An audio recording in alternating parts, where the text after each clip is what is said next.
Amen. Makakaupo na po ang lahat. Good morning. Pagsabi nga po sa iyo katabi, good morning kapatid. I'm glad that you are here. Praise God. Ayan po. So, pero po siguro tayong space. Pwede po natin sinaka-occupy yung upuan sa bandang unahan. At sa mga children po natin, ages 4 years old up to 10 years old, kayo po ay ini-invite natin sa ating children's area. Okay, good morning po. Ready na po ba ang lahat? Okay, pumalakpak nga po sa ng malakas na palakpak. Ayan. So, kumusta po yung Valentine's or Hearts Day kahapon? Nakatanggap po ba ng bulaklak o ng chocolate? Sabi ng iba, pagka-practical, mas gusto na nila yung mga sagsakong bigas, yung medyo mapapakinabangan. Pero yung bulaklak na hindi banang, hindi na po, hindi na fresh, yung mga ginagawang So yun, kanya-kanyang diskarte kung ano yung gustong ibigay ng asawa. Mahalaga ay yung pag-ibig, at hindi yun nawawala sa, especially sa mag-asawa, yan, sa may relationship, ayan, okay. So, hindi yung iba na nakatanggap ng mga bulaklak. Okay, so tayo po ay tuloy-tuloy po sa ating, ang bilis lang ng panahon ng February 15. Tayo po ay tuloy-tuloy po sa ating theme this February, ang Breakthrough Purity that Honors God. Ayan po, So, matatagpuan po sa 1 Corinthians chapter 6, verse 19 to 20. Pero sa susunod na slides ay basahin po natin, isinama po ang 1 Corinthians chapter 6, verse 18 to 20. Ayan po, basahin po natin. Ano po ang sabi dito? Si Paul po yung nagsulat nito. Ang sabi po dito, flee from sexual immorality.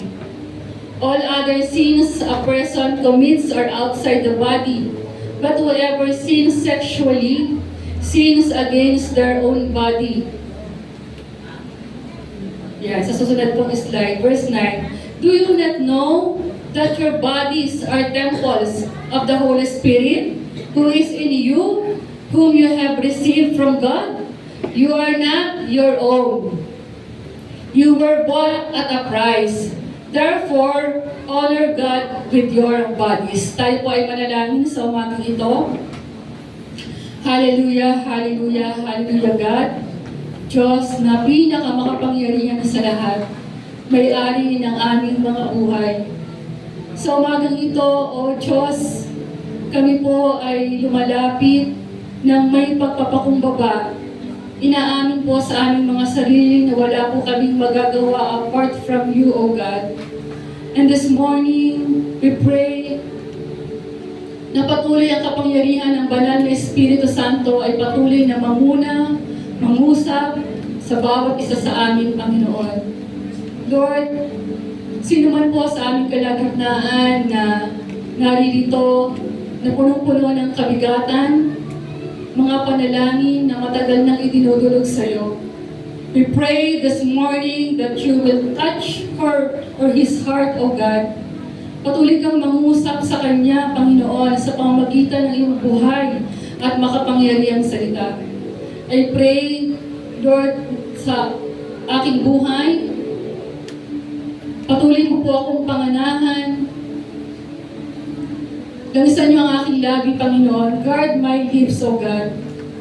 I pray that I may deliver your words with clarity, effectively and mightily, Panginoon. At patuloy na ito ay mag-review kung kinakailangan, magdidisiplin. Higit sa lahat, patuloy ang pag-ibig mo ay maranasan ng bawat isa. Higit sa lahat ang pagpapatawad, O Diyos. Lord, declaring there will be deliverance, there will be miracles, there will be healing this morning, O God. In Jesus' mighty name. Salamat po, ikaw ang may taas at manguna sa aming kalagitnaan. Amen and amen. Praise God. Ayan po. Ihiramin ko po yung isang kwento ng isang pastora. Sabi niya, mayroong isang caretaker. Siyempre pag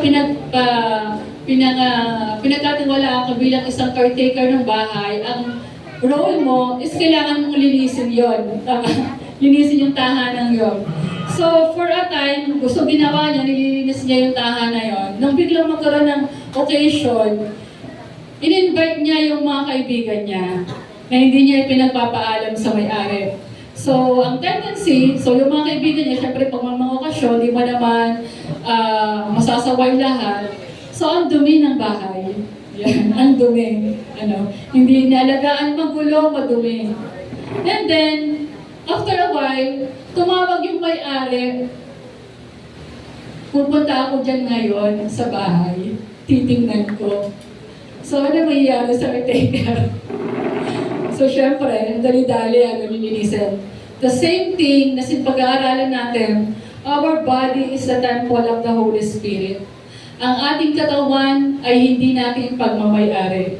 Meron pong nagmamay-ari niyan at walang iba kung hindi ang ating Panginoong Yesus. So, nakuha po natin. Okay. So, as our introduction, we live in a culture that treats the body casually. Ayan. It says, it is my body. I can do what I want. Diba? Parang, katawan ko to, gagawin ko kung ano yung gusto ko. Walang makakapigil sa akin. Kakainin ko kung ano yung gusto ko. Yan. Isusuot ko kung ano yung gusto ko. Papanoorin ko kung ano yung gusto ko. Titingnan ko kung ano yung gusto ko. Okay? So sabi dito, it normalizes what God calls sacred. Ayan. Alam niyo po, I pray this morning, napakaganda po ng topic natin. And that is a seldom na napapag-aralan. And I pray that God will give me a boldness to share the truth. Kasi ang salita ng Panginoon ay totoo. Sometimes, it hurts, no? Kasi, doon lang tayo talaga, kasi ang salita ng Panginoon ay isang tabak. No? Diba tabak ang salita ng Panginoon? Pero ang maganda sa salita ng Panginoon, kahit ito ay talagang tumutusok sa puso, still, nandun pa rin yung pagmamahal. Ayan po ba? Ayan. So sabi dito, it normalizes what God calls sacred. It celebrates what Scriptures warns against. So ano po ba yung nanonormalize na up to this generation sa bawat isa sa atin? So, we see kung gaano katalabak yung same-sex marriage. No? At nanonormalize na yan. No, kasi ako, everyday ako nagko-commute, nakikita ko yan sa sasakyan, sa lugar na pinagtatrabahuan ko, no? So, normalize na babae sa babae, lalaki sa lalaki. Tama po ba? No? Hindi na sila nahihiya. Wala nang age limit. Mapabata, mapamatanda, hindi na nahihiya. So, and yun yung katotohanan na parang akala nila, normal na yon, no? Okay, so mamaya tingnan po natin. But when the Apostle Paul writes to the church at Corinth, a city known for immorality and moral compromise, he does not soften the message. Hindi soften yung message ni Paul sa mga Corinthians church. Okay, ano sabi niya? In first epistle to the Corinthians chapter 6 verse 18 to 20, ang sabi niya, he gives a clear, urgent command. Very clear, urgent yung command ni Paul sa mga taga-Corinthians. Ang sabi niya, flee sexual immorality. Umalis kayo, kayuan nyo, alisin nyo ang sexual immorality. Sabi dito, notice, he doesn't say fight it. Labanan niya, sabi hindi yun. He doesn't say manage it. Hindi din sinabi niya. Ang sabi niya, he says, run. Lumayo tayo. Naalala niyo po yung buhay ni Joseph? Di ba ba? Siya ang the best example na talagang everyday tinetempt siya ng asawa ni Potiphar. Pero ano po ang ginawa ni Joseph? Lumayo. Okay. So bakit po very clear at yung command? Alam niyo po, ang kinakausap po ni Paul dito ay ang mga Corinthians at nakapasok sa church ng Corinthians ang sexual immorality. Nanawaan niyo? the believer na umattend, although parang believer, pero nandun yung immorality na nangyayari. So, basahin natin dito. Tingnan po natin ang ancient Corinth. So, saan po natin matatagpuan ang church ng Corinth in the modern day? Nasa Greece po yan. Okay. Ayan. So, sabi po dito, kung ilalarawan po natin ang Corinth, ito ay very commercialized, mayamang bansa, no? Sabi ko, mayamang lungsod at sentro ng kalakalan. Dahil sa location nito sa pagitan ng Aegean and Ionian Seas, kakaibang culture at reliyon, maraming Diyos at Diyosa ang sinasamba. So in Corinth, sa Corinto, marami silang mga Diyos-Diyosan, Ako ay nabigyan ng pagkakataon makapunta ng Thailand, so si Buddha ang sinasamba. Yan. So, alam niyo po, bago pumasok sa akin yung Thailand, hindi pa po ako Christian during that time. And, normal sa kanila, paano ko ba yung describe? Dahil hindi pa po ako Christian, isa sa mga kasama dun sa parang itutour ka, yung may mga sexual activity. And I saw it live. No? So wala pa po akong pangakilala sa Panginoon. Hindi ko pala sa tabi ko, pero naalala ko lang po. And that is normal in Thailand. So you see, in Corinth, parang normal din doon. Sinasambang kabilang ng Diyos ang Aphrodite na kilala sa ritual na prostitution. So yung prostitution, meron silang sinasamba na ang pangalan ay Diyos na Aphrodite, kilala sa ritual ng prostitution. Okay? So sabi dito, kilala sa immoralidad. Ang salitang to, Corinthianize, doon ay nangangahulugang maging immoral. So naalala ko lang sa Thailand, that's why pala, di ba, kung tuloy ako nagkakamali, sa Thailand nagsisimula yung mga transgender, yung nagpapa-opera, na po. Okay. So, sabi ko dito, multicultural or cosmopolitan, maraming tao mula sa ibang lugar ang naninirahan dito sa Corinth.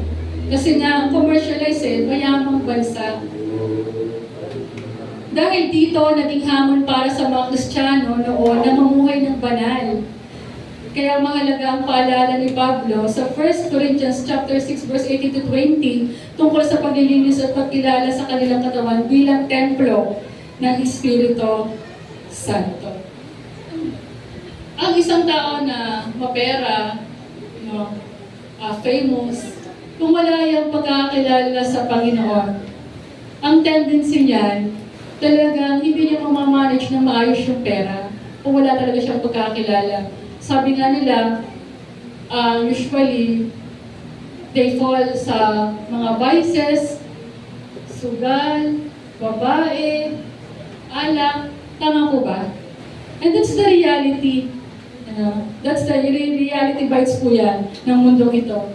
Okay, so sabi po dito, tingnan natin po, immorality defiles the church. Ito yung nabalitaan ni Paul sa mga taga-Corinthians. In verse 5, it is actually reported that there is sexual immorality among you. Kung bakit nag-come up si Paul, na sinasabi ni Paul sa 1 Corinthians 6:19 to 20, that your body is the temple of the Holy Spirit. May nabalitaan siya na there is a sexual immorality among you, nasa church, and such sexual immorality as is not even named among the there is sexual immorality among you, and such sexual immorality as is not even named among the Gentiles, that a man has his father's wife. Ang nabalitaan din ni Paul, meron sa inyo na nakikisama sa asawa ng iyong ama. Na even the pagans, even the Gentiles, hindi yung ginagawa. No? So, hindi, as I research, parang wala naman din sinabi ng nanay, parang nakikita ko doon, stepmother. Parang yung stepmother mo, kinakasama mo. So, medyo, talagang sobrang Ang tindi, ano? So, yun ang napalitaan ni Paul. At sabi dito, that a man has father's wife. In verse 2, and you are puffed up. Ibig sabihin, sa halip na yung mga believers doon ay malungkot, ang nangyayari pa, pinagmamalaki pa. No? And have not rather mourned that he has done this deed might be taken away from.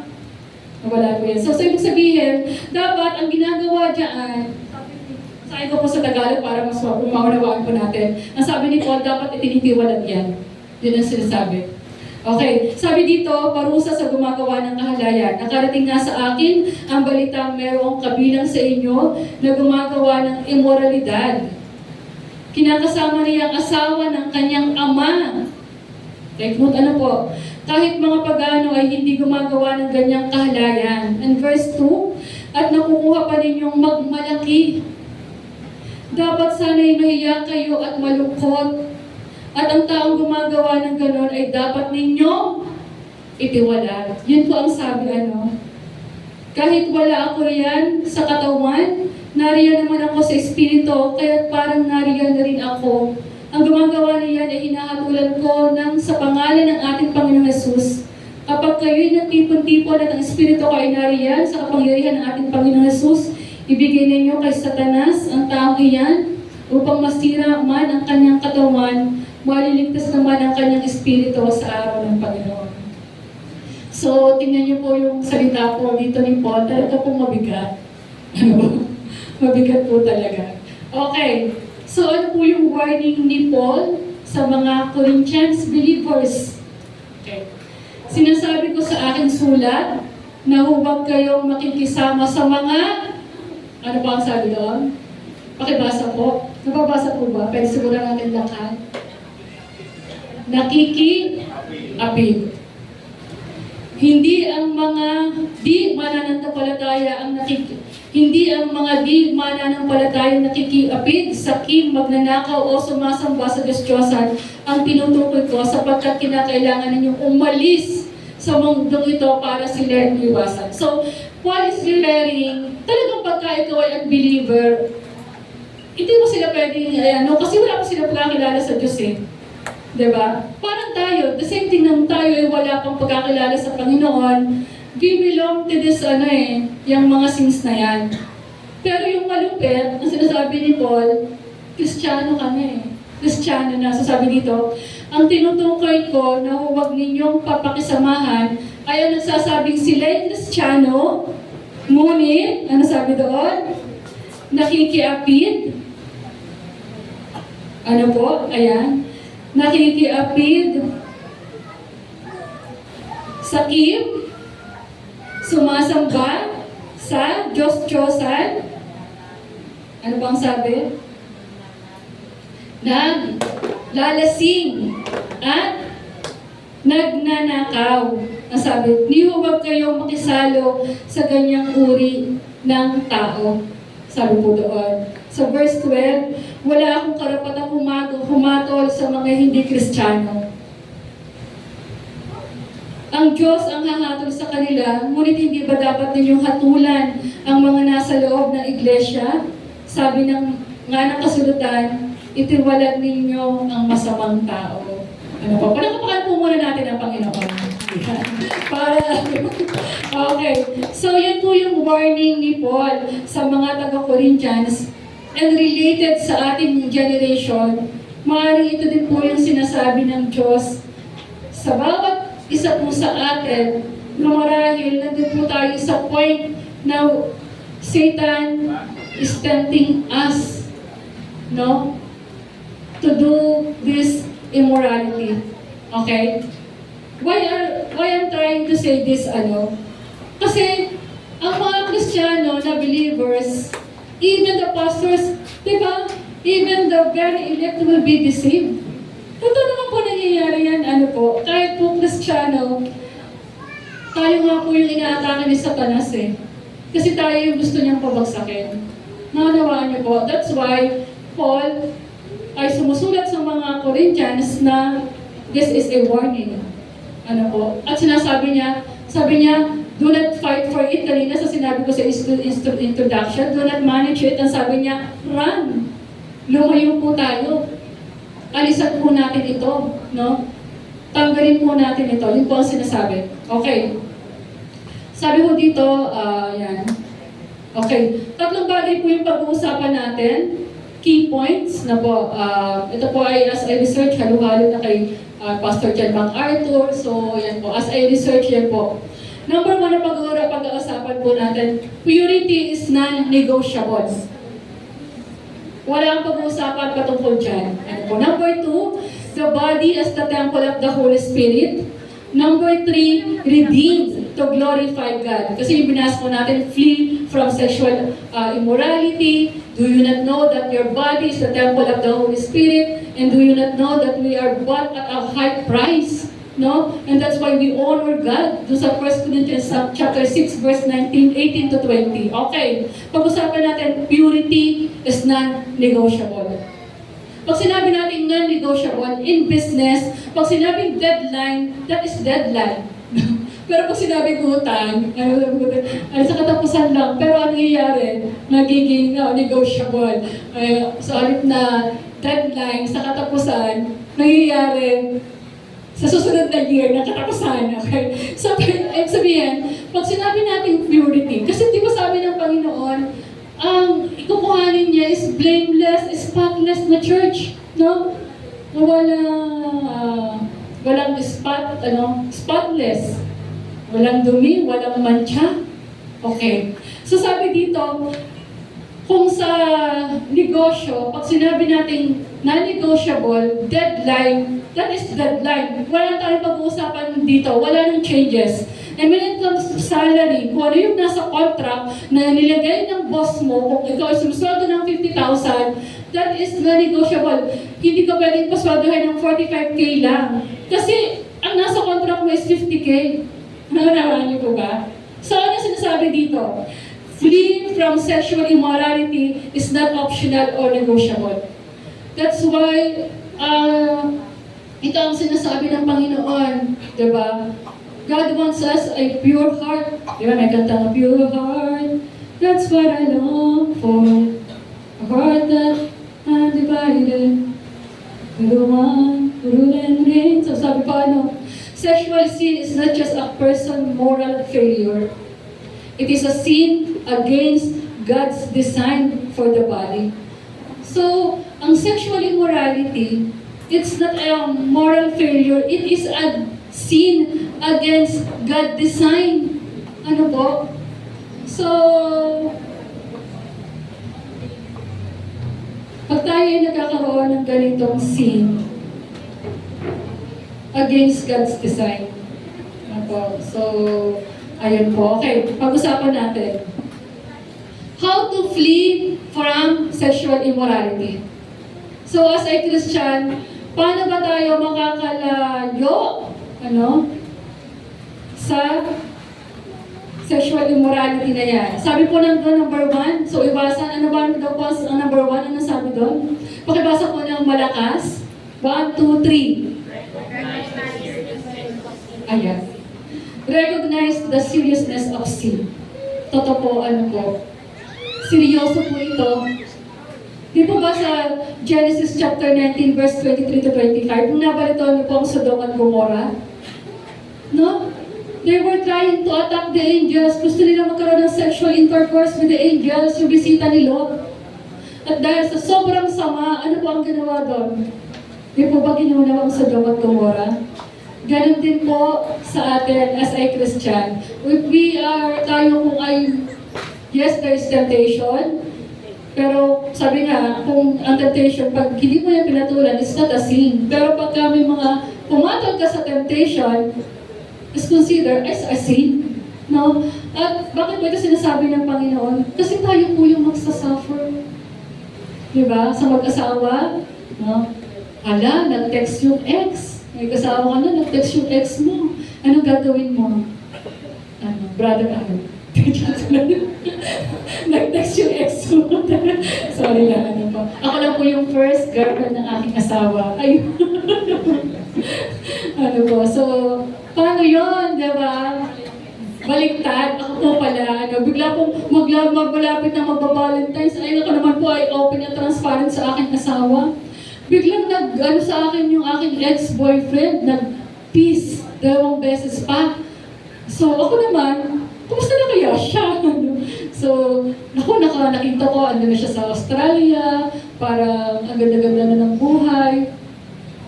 So, sabi ko, parang, kukumustahin ko ba ito o hindi? So, parang nag-like lang ako. Pero parang nakita ko, nagtatype-type pa siya. So, ako nagtatype, ay naku Lord, teka muna. Hindi. Sabi ko, hindi. Black. So, black.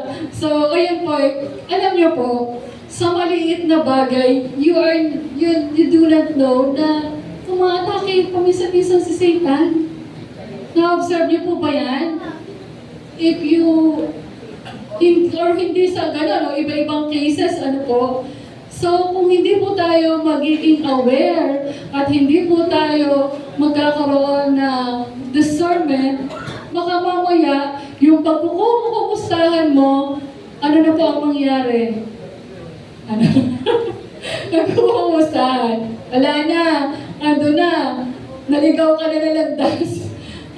Nasakop na. So, ayun po, recognize the seriousness of sin. Ito po ay seryosong bagay. Sisirain ito ang pamilya. Tama po ba? Kaya nga sabi dapat sa relationship, dahil Valentine's naman, tama naman po i-adapt pa rin natin na dapat si Jesus ang sentro ng mag-asawa. Kasi ang katotohanan, marami po ang pamilya ang sira. Po? At nakakaawa po ang mga anak na maiiwan. Kaya po talagang sa buong mag-asawa ay kailangan matindi ang pananalangin. Kasi unang sinisira sa John 10:10, di ba, naparito ang magnanakaw upang magnakaw, pumatay, ito sa akin ang pamilya. Amen po ba? Pero ito nga ang maganda dahil nandito na pumunta ang Panginoon sa atin para bigyan tayo ng isang buhay na ganap at kasiyasiya. So sabi dito, avoid situation that leads to temptation. Okay, i-avoid natin. So yan po sabi ko dito, avoid pornography, suggestive media, or provocative content. Kumusta? Ano po yung pinanonood natin? Mga magulang, tingnan niyo po kung ano po yung pinapanood ng inyong mga anak. Kasi isang click lang yan. Baka nandito lang sa Pilipinas, makabot na sa ibang bansa. Ano pinapanood? Po. True po yan. Alam niyo po, tinatawanan ko lang po yan. Pero serious matters po ito. Po. Marami na po yung mga kabataan tawag dito, maaaring hindi po natin alam, pero po yung nakikita nila, ginagawa po nila yan. Not knowing. So, tingnan po natin. Pantayan po natin. Avoid, sabi dito, private, unsupervised situation with someone of the opposite temptation could arise. Medyo naputol po yata, could arise. So, kung sa magkaroon kayo ng relationship, boyfriend and girlfriend, sinamang natin ng purity dito, yung mga kabataan. If you are into a relationship, na boyfriend at mag-boyfriend pa lang kayo, huwag kayong pumunta sa isang lugar na nandun ang malakas sa temptation. Nanawaan niyo po ba? Unsupervised with someone of the opposite sex if temptation could arise. Kaya yung mga pag may mga project, uso pa ba rin yung makikipag-sleep over? Sleep over daw. Makikitulog po muna ako sa ating kaklase. Okay lang kung kilala natin yung pupuntahan ng ating mga anak. Tama po ba? Pero kung hindi, ay bantayan po natin. Limit exposure to cultural messages that normalize sexual sin. Di ba? Kanina, sinasabi ko, makikita mo sa social media, babae sa babae, normalize na. Yung iba nagko-comment, natin pakilaman yung kanilang buhay, kung saan sila masaya. Normal na ang ganong situation. Pero ito nga po sinasabi ng Panginoon avoid situations that lead to temptation. So we avoid po natin talaga yan. Umiwas po tayo. Amen po ba? Meron po ba kayong natututunan? Praise God. Ayan, nasabi po, tingnan po natin, Tingnan po natin as I research kung ilan na po yung merong HIV virus, HIV. Yan. The Philippines has the fastest growing number of HIV cases in the Asia-Pacific region, with the number of new HIV cases increasing by 550%. Would you imagine? 550% from 4,400 in 2010 to 29,600 in 2024. As of 2025, ang sabi doon, around 252,800 Filipinos are estimated to be living with HIV. Meron po bang gamot sa HIV? Wala. Maintenance. Kailangan malakas ang immune system mo, no? Kasi pag malakas ang pag hindi malakas ang immune system mo, unti-unti kang manghihina. Ano po? So, would you imagine, 550%, ganyan po, so, which include 94% of people with HIV knowing their status, 95% of those who know their status being on ORT, and 95% on ORT achieving viral suppression.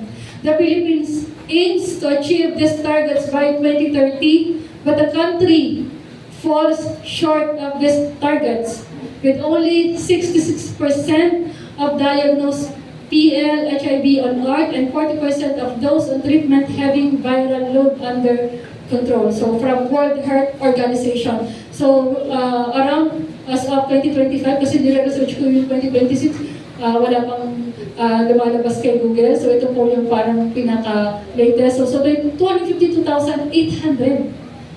Imagine mo 550% increasing from 2010 up to 2025. So ganun po katindi po. So ayan po So purity is non-negotiable. At ang sabi din, number 1, recognize the seriousness of sin. So it is serious. Number 2, avoid situation that leads to temptation. Number 3, ang sabi po doon, fill your mind with godly thoughts. Yan. Paano natin maiiwasan ang lagi isinisiksik ni Satan sa ating mga isipan? Ang sabi po doon, fill your mind with godly thoughts. Punuan natin ang ating kaisipan ng mga godly thoughts. So, sabi doon, sexual sin often begins in the mind. Yan. Sexual sin begins in the mind. In Matthew chapter 5, verse 28, di ba? Pag ang iyong mata ay nagkasala, di ba? Pag nagsisimula daw sa mata di ba laging may kwento tayo na pagka sa mall, nakakita ka ng gwapo or maganda, gusto napapatingin ka talaga kung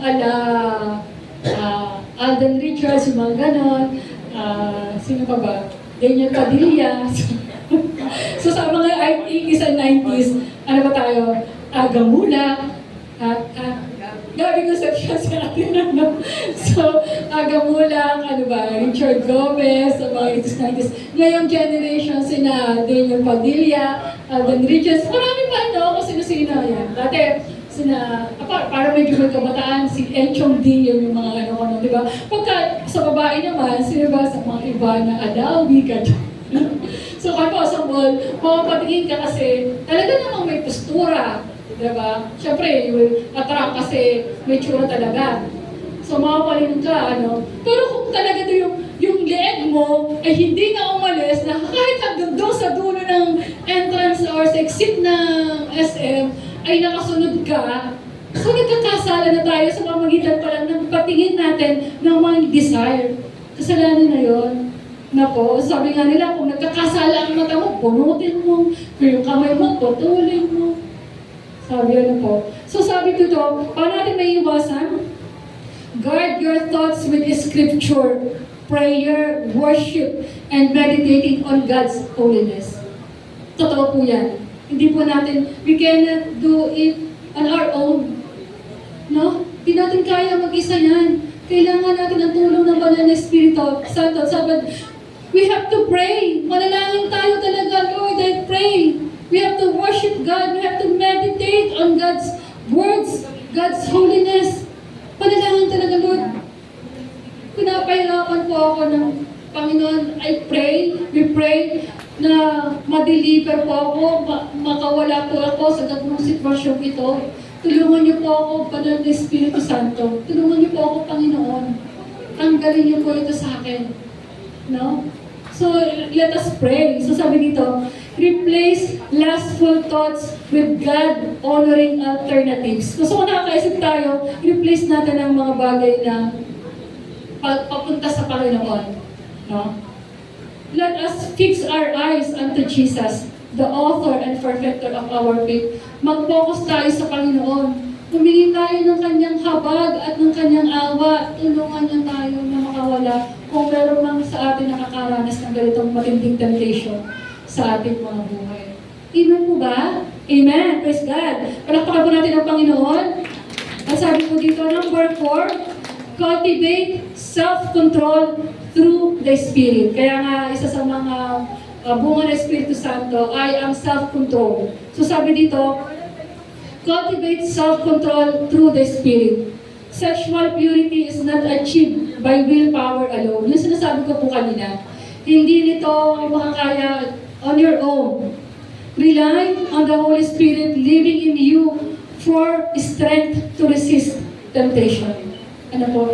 I'm not telling about only kasi kung sinabi natin, we are the temple of the Holy Spirit. It's not only the body, the parts of our body is eyes, mata, labi, kamay, diba? So, pwede natin isama, kumusta ba yung labi natin as God's ownership. Ito, paano ba ito? Ito ba ay kapuri-puri o sa mga kapitbahay? Ikaw ba yung pinagmumulan ng chismis? Yung mga gano'n, So, sana hindi naman. So, sabi dito, prayer, fasting, and spiritual disciplines strengthen your moral and spiritual resolve. So talagang napakahalaga po ng prayer, napakahalaga po ng pagpapas po ng bawat isa po sa atin. Ayan po Okay, at sabi dito, number 2 kanina, purity is non-negotiable. Number 2, the body as a temple of the Holy Spirit. Yung key points na ating pag-aaralan. The Holy Spirit actively resides in every believer. Kaya nga, nung tayo nakakilala sa Panginoon, di ba sinabi ni Paul, I have been crucified with Christ, and I no longer live, but Christ lives in me. The life I live now in the body, I live by faith in the Son of God who loves me. Yun na sinabi ni Paul. At kung ako man ay nabubuhay, hindi na si Pablo or dating Tere ang namumuhay, kung hindi si Jesus ang namumuhay sa akin. Namumuhay lang ako sa pamagitan ng pag-ibig ng ating Panginoong Jesus. Yun ang sinasabi ni Paul. Kaya, isipin po natin na itong katawang ito, hindi na po ito mapagmamayari. No? Kaya, we should take care of this body. No? Hindi pwedeng, ito isusuot ko kung ano gusto kong isuot. Tatanungin natin, ito ba, pag damit na isuot ko, will it glorify God? Pag pinanood ko ba ito, will it glorify God o makakasira sa akin? No, kasi itong katawang ito, it's God's ownership. Ano nyo ba? Kahirap lang ito eh. Ano yung mga inilalaman natin sa katawang ito? So that's why we should, kumbaga talagang we have to take care of this body. So sabi dito, this indwelling makes the body sacred and valuable. We must treat it with respect in thought, word, and deed. Ayan. So, kasi alam niyo po, itong noon, during the Old Testament, very sacred talaga ang temple. Doon sa Luke 10, verse 1-2, yung Nadab at saka si Abihu, offered an authorized fire before the Lord and were struck to death. Nung sila ay nag-offer ng isang fire na hindi naman authorized sa temple, ano nangyari sila? Namatay sila. Ganong katindi, ganong ka-holy, ganong ka-temple, ganong yung very holy yung temple. The same thing, nasa katawan natin na ngayon nananahan ang banal na Espiritu Santo sa ating mga buhay, then we should be holy. No? Hindi mananahan ang banal na Espiritu Santo kung may dumi sa ating katawan, meron dumi sa ating puso, And sabi ko nga, again, hindi natin ito kaya without the help and the power of the Holy Spirit. Naunawaan niyo po, okay. And sabi ko doon, ayan, Jesus as the Old Testament temple was holy and untouchable.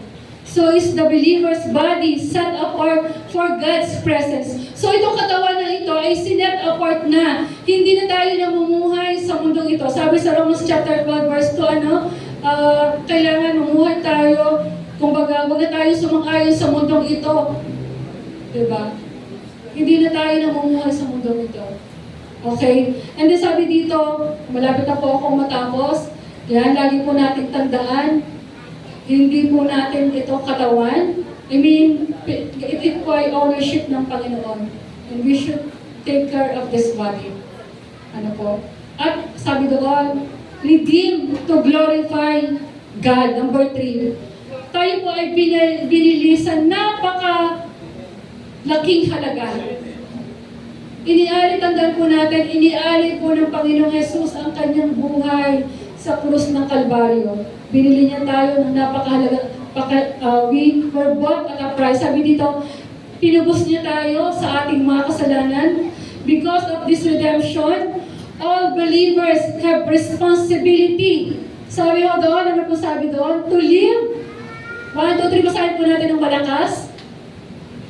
Holy lives, using their bodies to honor God. Ulitin ko po, because of this redemption, dahil tayo po ay tinubos ng ating Panginoon, all believers have responsibility to live a holy lives, using their bodies to honor God. Anong sabi ni John MacArthur? You were bought with a price. Now live in a way that reflects that price. No? Nakikita ba kung gaano katindi yung tiniis ng ating Panginoon Jesus sa krus ng Kalbaryo? So sabi dito, nawa ito'y mag-reflect, now live in a way that reflects that price. So dapat makita yung buhay ni Jesus sa ating mga buhay. Dapat makita si Jesus sa ating mga buhay. Ano po? At sabi mo dito, ayan. So, sa oras pong ito, let us evaluate ang ating mga sarili. Ako ba ay nandito sa temptation? Namumuhay ba ako na na-honor ka ang God? Nagagamit ko ba yung aking buhay? Nagagamit ko ba yung aking labi? Yung aking bibig sa pag-worship ng Panginoon? Pag tayo ba ay nakikita ng mga tao, nag-reflect ba si Jesus sa ating puso, sa ating buhay? So, alam mo po sa mundong ito, as a Christian, napakaraming temptation. Kung hindi po tayo magkakaroon talaga, sabi, be wise as a serpent. Maging matalino tayo katulad ng isang serpent. Ayan. Ako po ay nanalangin, sabi ko, Lord, kailangan ko po ba itong i-share? Kailangan ko po bang i-share? Kasi talagang nag-i-exist si Satan eh. Nag-i-exist talaga si Satan sa bawat isa po sa atin. Ano po? Siguro for the awareness ng bawat isa po sa atin. Yan. Relating, kasi ang temptation po, yung yan eh. Hindi naman yan, anuhin ka na agad-agad, di ba? Magpapakilala as angel of light. Maganda, hindi naman nakainan ka na, eto, diba, masasarap na pagkain, matatamis, wow. Diba? So, masarap. So, alam niyo po, ito ay related din po sa ating topic na we should be wise para hindi po tayo ma-fall into temptation. Ano po? Alas na po pong kwento. Last January 31, ako po ay dumaan sa matinding struggle at challenges. Ano po? Hindi ko sasabihin parang gusto kong sabihin na isahan ako eh. Parang, bakit ako naisahan? Nananalangin naman ako, Siguro yung iba, alam na po. Ako po ay nabiktima ng dura-duragang. Ayan. Dura-duragang. Sino po yung mga naka-encounter na ng ganyan? Ano po? Okay. Ayan. So, nung nire-research ko, parang 10 years ago, 5 years ago, nangyayari na po pala yan. Okay, pauwi po ako. And everyday naman po, nagko-commute na ako for siguro 1 to 2 years, nagko-commute na ako kasi dahil nag-iba na po yung schedule po ng boss ko. So, sa mabilit sabi po, sumakay po ako ng jeep. Meron po isang lalaki dito, Tapos, kumbaga, dulo po ng jeep, lalaki, ako, meron isang babae dito, meron pong dito. Ano po, bakit ko po? For the awareness. I-share ko po ito for your awareness. Ano po, para hindi po kayo matulad sa akin. Okay. So parang may dumura palabas, may bigla pong may akong nadadura daw. So sabi ko, ano yun? Sabi niya yung lalaki. Take note, yung mga lalaki po at saka pa yung babae na kasama ko, hindi sila mukhang gusgusin. Mukhang mayayaman, ang ganda ng kutis eh. No? Namumula-mula. Kahit naka-face mask siya, ito yung lalaki, kung nakita ko, kilala ko siya. Maganda yung kutis, no? So, may bibigyan tumasik sa akin na dura. Tapos, sabi ko, yun. Sabi niya lalaki, ay mga bata yan, mga bastos ka, yung mga dura ganyan. So sabi niya yung babae, nag-offer siya sa akin ng tissue. So ang dating, parang nagmalasakit po siya sa akin. Ano po. So ako naman, nang ganyan, punas, ay thank you ate, ganyan. Thank you ate. So sabi ko, tapos sabi niya, meron ka pa sa buhok. May buhok, mayroon sa buhok. Ay di, ginala ko, tapos na, sabi niya, meron ka bang alcohol? Eh wala po akong alcohol. So, parang kaya siguro kaya po ako para buksan ko. Kasi during that time, hindi po ako nasa-cellphone, hindi po ako nasa-cellphone, nakasarado po yung bag ko. So, after po na yun, ayaw ko ba? Sabi niya, kung may perfume ka, kasi may dura ka sa buhok, parang ang baho niya, ganyan-ganyan, sabi ko, ayaw ko pa bigla ko pang binaksan yung bag ko. Ayun. Nung mabuksan ko yung bag ko, tapos parang pinagtulungan po nila ako eh. Parang na-corner po ako eh. Na-corner po kasi konti na lang po yung sakay sa jeep. Na-corner po ako. Pinagtulungan po nila yung buhok ko. And then, nung saktong, alam na alam nila yung talagang bawat kilos at bawat pag-yuko mo, pag ganun ko sa bag ko, meron isang sumigaw na babae doon. Sabi niya, baba ka, nadukutan ka ng cellphone. Ano po? So ako naman po, bumaba po ako. Punta ka doon sa Georgetown. Nandun, sabi ng tricycle driver, nakaabutan mo ba? Ganyan-ganyan. Sabi ko, hindi ko namukhaan eh. Pero isa lang po yung pumasok sa isip ko, wala na akong magagawa. Kaysa ko. Sakto namang pagpunta ko, punta po ako sa BDO. Pina-check ko kung akala ko wala akong online banking, may online banking pa lang po ako. So lahat po, everything, pinablock ko po. No? So, pero hindi po ako makatulog. Siyempre, parang natrauma po ako. Bibilisan ko lang po. Natrauma po ako. Hindi po ako makatulog. Talagang paano ko i-block yung aking Facebook, lahat. Everything nag-aaral ako sa YouTube. Salamat sa Panginoon dahil yung aking SIM is connected to my Google account sa Gmail ko. Nakikita ko, tinatry niyang pumasok sa Facebook ko. Nag-a-appear yun. Someone is trying to makapasok sa Facebook mo, do not use this passcode. Buti na lang naka-link po ako sa So sabi ko, alam niyo po pagkarating ko sa bahay, lumuhod lang po talaga ako at umiyak. Lord, I pray, protect everything. Kasi ayaw ko magamit yung Facebook ko na manghihingi, di po ba? Napaka-high-tech po ngayon ng mga scammer. Pwedeng AI, gamitin na yung mukha mo at yung boses mo. Ganyan po hindi tayo magiging aware. So sana po may natututunan po kayo. So after na yun, Lord, I pray this morning na talagang wala akong ginawa. Umiyak ako nang umiyak. Hindi ako umiyak. Dyan sa pusa ako nung namatay, doon ako umiyak. So yun po So sabi ko, I pray Lord, salamat sa Google. At nakita ko naman po yung Facebook.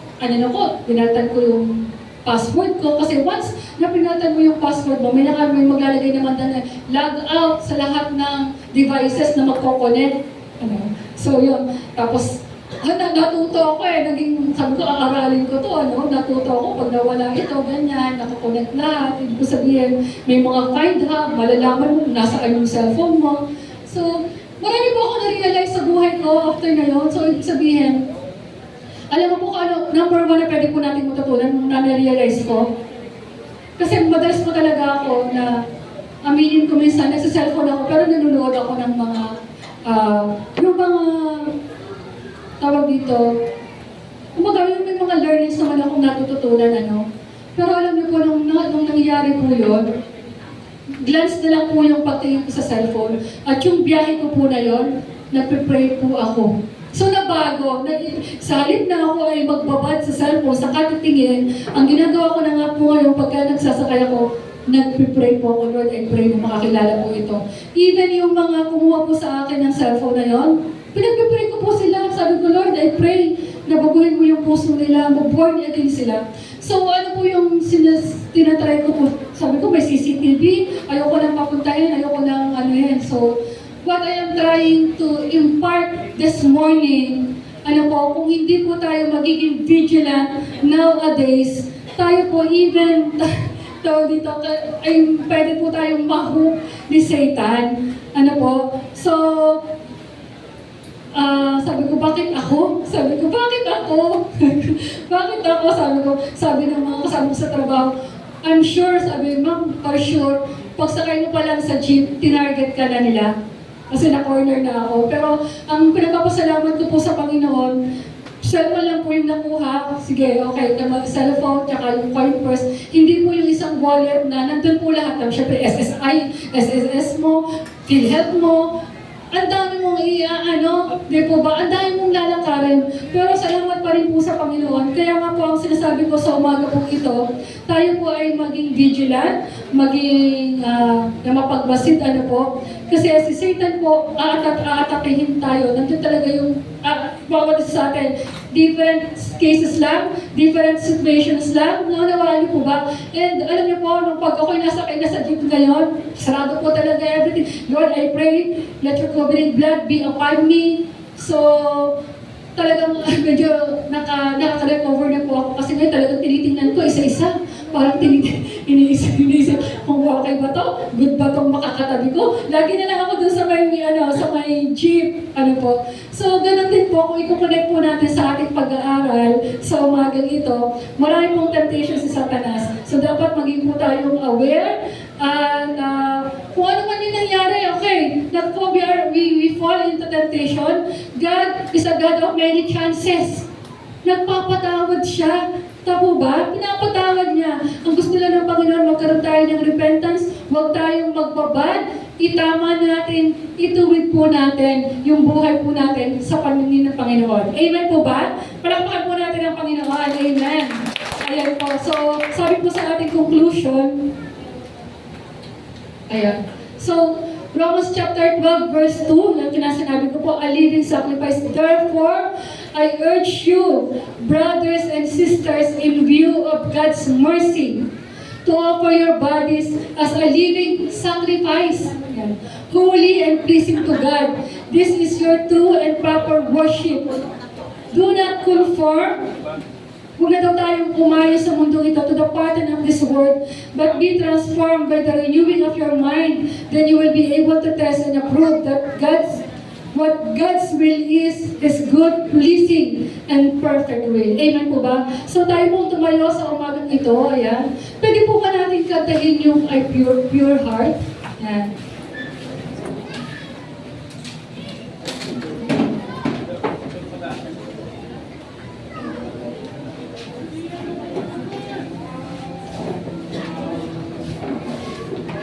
Amen.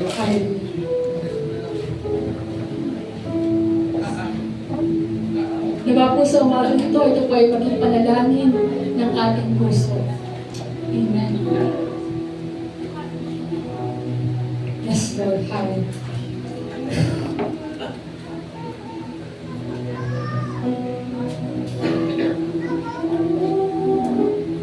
That's what I long for. A heart that follows on after thee. Pure heart, that's what I long for.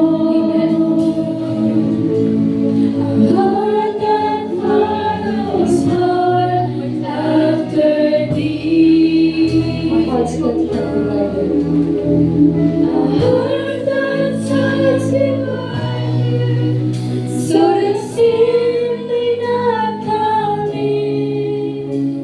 A heart that's undivided,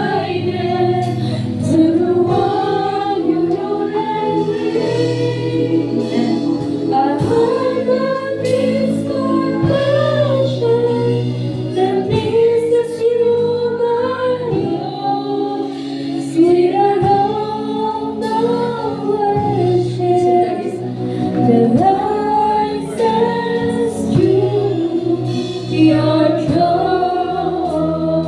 Pusong dalisay. Pusong dalisay Amen. ang aming nais.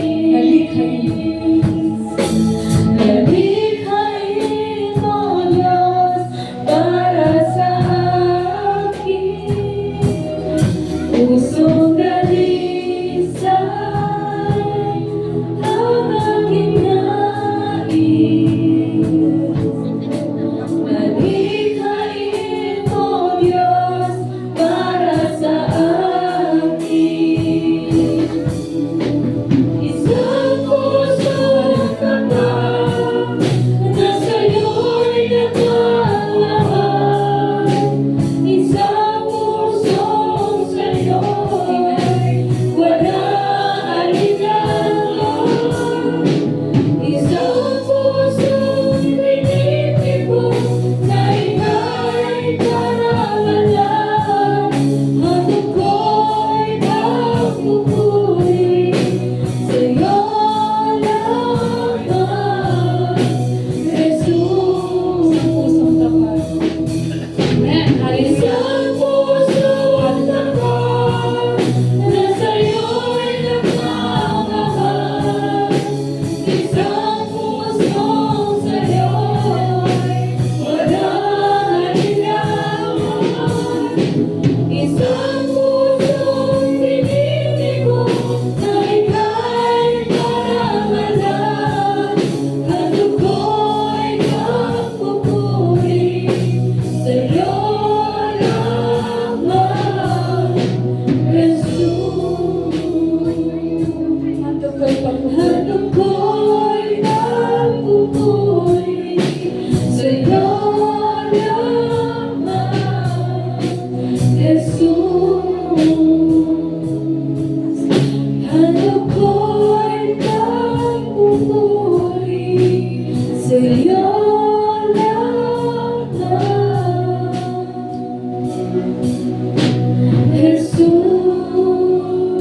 Tayo po ay pumalakpak sa ating Diyos. Hallelujah. Hallelujah, hallelujah. Hallelujah, God. Hallelujah, Jesus. Magkaroon po bakasyon, malakal. Panginoon, maraming pong salamat, O Diyos, dahil binuksan niyo po ang aming spiritual, Panginoon, spiritual eyes this morning, O God. Sa katotohanan that our body is the temple of the Holy Spirit. Hindi po namin pagmamayari ang katawang ito. Ito po yung pahiram mo lamang sa bawat isa po sa amin. Salamat po sa buhay, regalo ng buhay na ipinagkaloob niyo po sa amin, Panginoong Hesus. Salamat po sa mga biyaya na hindi pabilang, Panginoon. At hinihingi po namin ang kapatawaran kung ang katawan pong ito, Panginoon, ay hindi nagbigay ng karangalan, ng kaluguran sa iyong paningin. Kung na-abuse po namin ito, O Diyos, at kung meron pa sa kasalukuyan na ikaw na nakikita ang mga kasalanan na nagagawa po namin, Panginoon, sa katawan na pinagkatiwala mo po, Panginoon, na ipinahiram mo po sa bawat isa po sa amin, O Diyos. Kami po ay nagsusumamo, patawarin niyo po kami, Panginoon. Linisin niyo po ang aming isipan. Linisin niyo po ang aming mga puso. Linisin mo ang aming pagkatao mula ulo hanggang paa, O God. Renew our mind, our soul, O God, in Jesus' mighty name. Panginoon, hindi po namin kaya on our own. And we need the power of the Holy Spirit upang mapaglamanan ito, O God, in Jesus' mighty name. Let this we pray, Panginoon, hayaan niyo po sa umagang ito, pwede po nating iusal. Kung meron pong mga taka at gawa ng kaaway sa ating buhay, let us surrender unto our God. Ang Diyos na hindi nanghuhusga, ang Diyos na nagmamahal, ang Diyos na nagpapatawad, ang Diyos na nagdidisiplina. Pwede nating isuko kung ano man yung mga bagay na yon Lord, upang tayo ay makalaya sa talagtalan ng kaaway. Hallelujah. Yes, Panginoon, isinusuko po namin ang mga bagay na nakadumi sa aming katawan na hindi nakalugod sa iyo. Patawarin niyo po kami, Panginoong Jesus. Give us a clean hands, a pure heart this morning. For you have said, only a pure heart can see you, O God. Jesus' mighty name. Pangunahan niyo po bawat isa sa amin, Panginoon. Mangusap ka po, O Diyos. Puspusin niyo sila ng kapangyarihan ng banal na Espiritu Santo at patuloy na maranasan ang kakaibang pagkilos mo sa umagang ito, O Diyos. Patuloy kang manahan sa bawat puso ng iyong mga anak. At kung sa umagang ito, O Diyos, meron po na ngayon lang nakarinig ng iyong salita. Lord, kailangan ka niya sa kanyang buhay. Hinahanap ka niya, Panginoon, ikaw ang kailangan niya. Tulungan niyo po siya, O Diyos, na magkaroon ng transformation, pagbabago sa kanyang buhay. Palakasin niyo po ang nangihina ng katawan. Palakasin niyo po ang nangihina ng pananampalataya, O Diyos. Bigyan mo siya ng bagong puso, isang buhay na laging uhaw at gutom sa iyong mga salita, O Diyos. We pray this morning na magkaroon siya ng personal relationship sa iyo. And his life or her life will never be the same, O God. In Jesus' mighty name. Lord, we pray that let there be deliverance sa kanyang buhay, O God. Kung siya ay nakatali sa gawa ng kaaway, in Jesus' mighty name, makalaya po siya, Panginoon. Kung sa aming kalagitnaan, Lord, mayroong sakit at karamdaman, Panginoong Jesus. Ikaw ay Diyos na hindi ba nagbabago noon, ngayon, at magpasawalang hanggan. Kung sino yung Diyos na bumubuhay ng patay, nagpapagaling ng mga may sakit at karamdaman, the same God, Lord, who heals our sicknesses, O God, our brokenness, O God, in Jesus' mighty name. Maraming salamat, Panginoon, sa umagang ito. Sa katuroan, we pray na ito po ay patuloy na nagkaroon ng malaking impact sa aming mga puso at nakatanim, na itanim sa bakit pinakamatabang pati ng puso namin, Panginoon. Kaya pray po namin, Panginoon, sa aming mga buhay.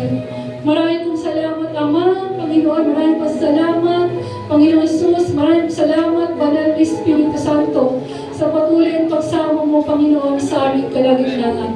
Be magnified, be glorified this morning. Ito po aming panalangin in Jesus' name. Amen and amen. Praise God. Amen. Hallelujah.